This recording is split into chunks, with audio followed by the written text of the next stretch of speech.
अच्छा, अच्छा, अच्छा। क्या हुआ रिंकी बेटा, आज इतनी क्यों छींकें आ रही है तेरे को?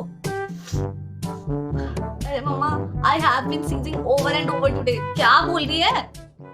बताती हूँ इसका मतलब। मम्मा, आज मुझे लगातार बार बार छींकें आ जा रही है।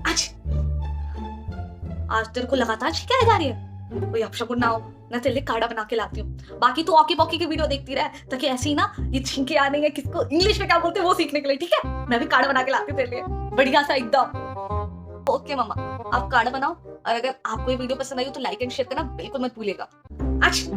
और ऑकी पॉकी की वीडियो जरूर देखिएगा।